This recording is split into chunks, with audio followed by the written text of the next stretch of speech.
In the last year, BBC One has aired a string of dark dramas such as The Fall, Apple Tree Yard and Three Girls, but a senior executive at the corporation has said it is time to tone down the violence and commission more inspiring stories instead. Piers Wenger, the controller of BBC Drama Commissioning, said he was keen to air a more upbeat sort of programme. "I think there is an awful lot of very dark drama across all channels and I would love to see some more inspiring stories. So I would love a Sunday night show which examines heroism and what it means to be a hero.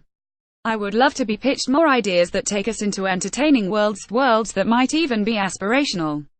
But his pitch for new type of television was somewhat undermined by a BBC announcement revealing a new commission, The Barking Murders, based on the crimes of the serial killer Stephen Port, who met his male victims on gay dating apps, telling the story from the point of view of the victims' families.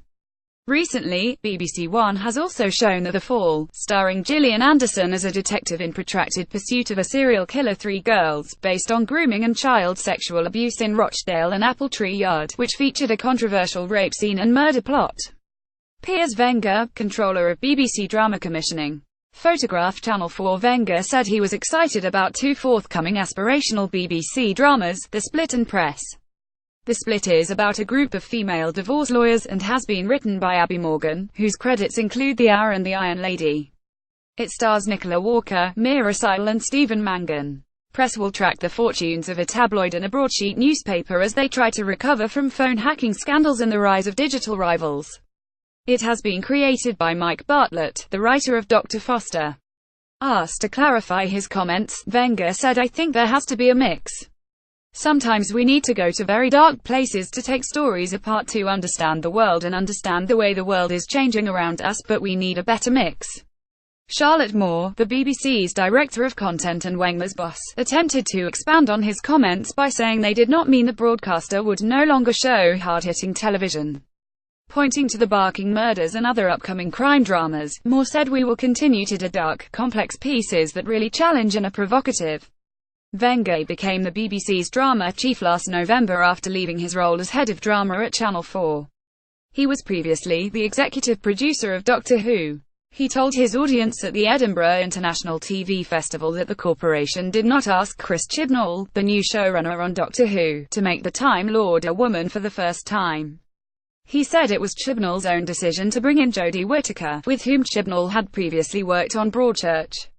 Chris has a very clear sense of where he wants to take the show and a very clear sense of the qualities that he is looking for in his Doctor, and Jodie fitted with that, Wenger said. Obviously he had a relationship with her from Broadchurch. But she read for the part and auditioned for it and she came back a few times. She herself has a very clear sense of the point of having a female Doctor and what she wants to do with that role. I think she will make her unexpected but iconic." Moore refused to be drawn into a row about another high-profile TV show, The Great British Bake Off.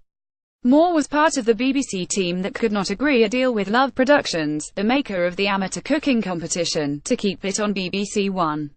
Instead, the new Bake Off series will air on Channel 4 from next Tuesday, after the BBC's rival signed a 3-year, £75 million deal. Moore said she felt very responsible for license fee payers' money, adding, "At the end of the day I can't put all my eggs in one basket." Despite the loss of Bake Off, Moore said BBC One was in a strong position.